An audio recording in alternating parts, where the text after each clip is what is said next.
Bonjour à tout le monde et bienvenue sur la chaîne de l'univers de l'ange Cathy. Donc en ce samedi 15 janvier 2022. Alors je n'ai pas le temps.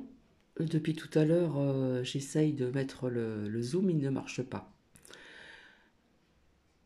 Aujourd'hui, dans le bus, chez soi, dans la nature, au travail, il est possible, de méditer en tout lieu, ou presque. C'est l'un des nombreux intérêts pratiques de la méditation. Et maintenant, je vais vous faire écouter quelque chose en espérant que ça viendra jusqu'à vous. Je vous remercie de vos commentaires et je vous dis bonne écoute.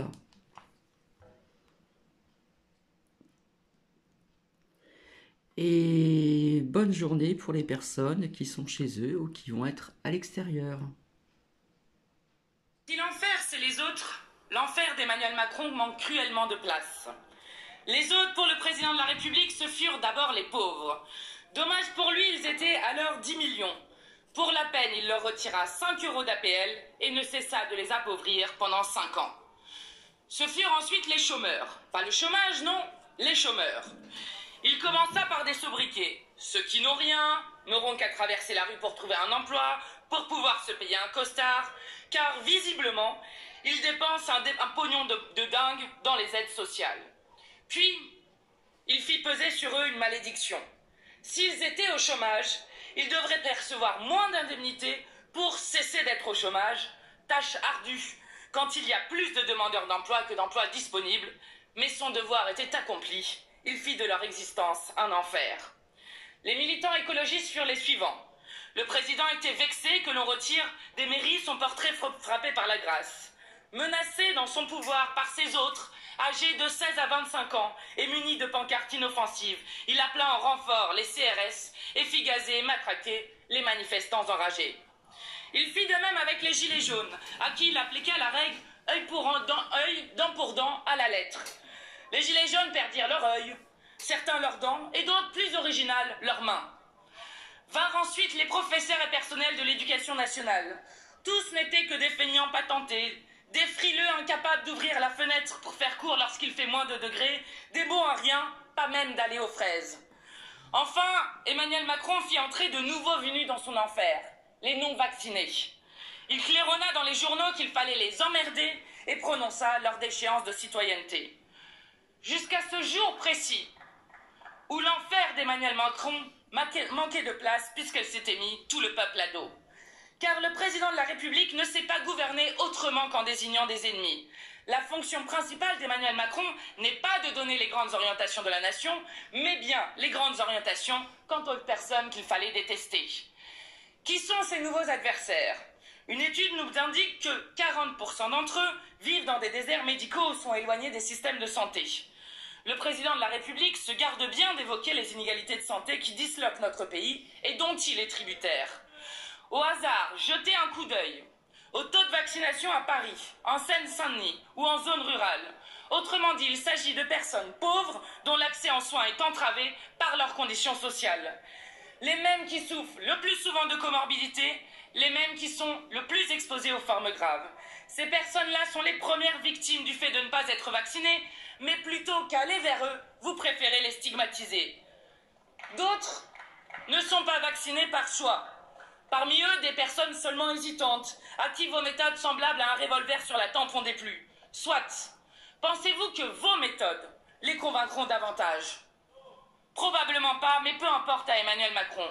Pour lui, l'enfer, c'est les autres, et particulièrement tous ceux qui lui donnent tort. Au diable les recommandations de la défenseure des droits qui évoquent la menace des libertés publiques par le pass sanitaire ou vaccinal. En enfer, la CNIL, qui a demandé à plusieurs reprises le bilan sanitaire des mesures liberticides mises en œuvre par le gouvernement. Quant à l'Organisation mondiale de la santé, qui en appelle à convaincre plutôt que de contraindre qu'ils aillent voir ailleurs si le président y est. Ainsi, il n'en fait qu'à sa tête. Depuis 2 ans, Emmanuel Macron décide de qui sort, entre, va où et quand. Car si la Ve République lui donne le pouvoir d'un monarque, les circonstances sanitaires lui donnent les pleins pouvoirs. Depuis 2 ans, les décisions sont prises dans le secret d'un conseil de défense. La démocratie sanitaire est portée disparue. Depuis mars 2020, collègues, j'y arrive, 12 textes soi-disant sanitaires ont été présentés au Parlement. Sommet de les examiner, de les voter en l'état, dans la nuit où ils ont été découverts. Preuve encore aujourd'hui, commission express à 22 h la veille pour un examen le lendemain dans l'hémicycle. 12 textes consécutifs dont aucun n'a jamais fait l'objet d'évaluation. Avez-vous fait le bilan, au hasard, des attestations de déplacement, de l'application Stop Covid, du pass sanitaire avant de vous lancer bille en tête dans l'aventure du pass vaccinal? Absolument pas, mais ça ne vous empêche pas d'embarquer 66 millions de personnes dans votre odyssée. Collègues, tout cela n'est pas sérieux. Et nous avons beau souligner l'absurdité de vos mesures, vous n'en avez que faire. Des personnes vaccinées mais positives au Covid pourront se rendre où elles veulent, mais pas des personnes non vaccinées mais testées négatives. Pas grave. Il faudrait voir un verre assis, mais pas debout, n'est-ce pas curieux? Absolument pas. Comment vont faire les habitants de Guadeloupe ou de Mayotte pour appliquer les gestes barrières s'ils n'ont pas d'eau au robinet? Comme d'habitude, ils se débrouilleront. Dérembourser les tests au moment où les contaminations montent en flèche, c'est un peu improductif, non? Pas du tout pour la Macronie. Le déni permanent, l'orgueil et enfin l'amateurisme. Collègues, voici la nouvelle. Nous sommes en pandémie. Cela ne date pas d'hier. Mais depuis 2 ans, il semblerait que le gouvernement le découvre chaque jour. Alors, chaque jour, il agite les bras frénétiquement, fait des grands gestes, se trémousse, sans jamais rien planifier. D'abord, M. Emmanuel Macron apparaît à la télévision pour faire des annonces. Puis, M. Gabriel Attal, Monsieur le ministre, vous arrivez pour vous précipiter pour corriger les annonces. M. Jean Castex n'a même pas le temps d'enfiler ses lunettes que M. Véran hurle déjà dans l'hémicycle d'aller au plus vite au risque de causer des morts. Et à la toute fin, Jean-Michel Blanquer se réveille à la dernière minute et se souvient que il est ministre de l'Éducation et bis repetita à chaque inflexion de la courbe des contaminations. Monsieur le ministre, les blagues les plus courtes sont les meilleures. Et cette comédie n'a que trop duré. Voyez donc, à la 5e vague, après une mobilisation historique, le ministre de l'Éducation envisage peut-être de donner des masques aux enseignants. À la 5e vague, les hôpitaux manquent toujours de soignants. Les soignants manquent toujours d'équipements. À la 5e vague, les hôpitaux manquent de lits. Logique, vous en avez supprimé 5700 rien qu'en 2020. Au fond, pour gérer cette crise, vous n'avez scruté que 2 courbes. La courbe des contaminations au Covid-19 et celle de la saturation des hôpitaux. Les suicides qui explosent chez les jeunes, les déprogrammations d'opérations, les retards de diagnostic, tout ceci ne compte pas. En attendant que ces 2 courbes se croisent, vous auriez pu investir au moins dans l'hôpital public de manière à empêcher que les hôpitaux soient à genoux. Non, dites-vous, cela reviendrait à accueillir plus de malades. Alors celle-ci, il fallait vraiment l'inventer, mais passons. Dans ce cas, pour faire baisser la courbe des contaminations, vous auriez pu au moins mettre le paquet sur les gestes barrières, rendre les masques et les tests gratuits, installer des purificateurs d'air et des capteurs de CO2 partout où cela était possible. Non plus, cela reviendrait probablement à dépenser trop d'argent. Alors ce sera, monsieur le ministre, vaccin pour tout le monde. Vaccin à qui nous ne reprochons rien, si ce n'est qu'il n'empêche personne de se contaminer. Ce que vous pensez au fond, monsieur le ministre, c'est qu'il est possible de poursuivre une politique austéritaire, même en temps de pandémie. La santé publique coûte trop cher, alors peu importe si elle s'effondre. Vous préférez alors faire peser la responsabilité de vos échecs sur les citoyens. À l'investissement dans nos services publics, vous substituez la désignation de non-vaccinés à la vindicte populaire.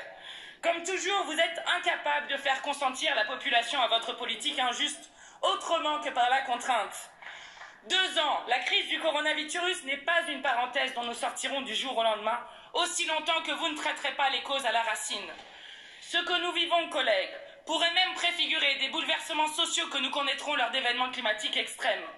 Peut-être qu'un jour alors, une partie de la population devra être confinée à cause du tempête ou d'un risque d'inondation. Que ferez-vous alors? Pointer du doigt ceux qui auront construit leur maison trop près des littoraux? Nous sommes à un moment de la civilisation où nous devons impérativement gouverner par l'entraide. Cela signifie investir massivement dans notre hôpital public et l'ensemble de nos services publics, qui sont tous ceux qui restent à ceux qui n'ont rien. Cela implique dès maintenant d'exiger la levée des brevets sur les vaccins. Comment avez-vous pu, monsieur le ministre, oser nous traiter d'irresponsables, d'anti-vaccins, quand vous n'avez pas fait un seul geste en ce sens? Pourtant, il est de notoriété publique que nous ne viendrons pas à bout du virus seuls. Garantir un accès universel aux vaccins relève de l'intérêt général humain. Cela signifie rétablir les droits humains partout où ils sont bafoués.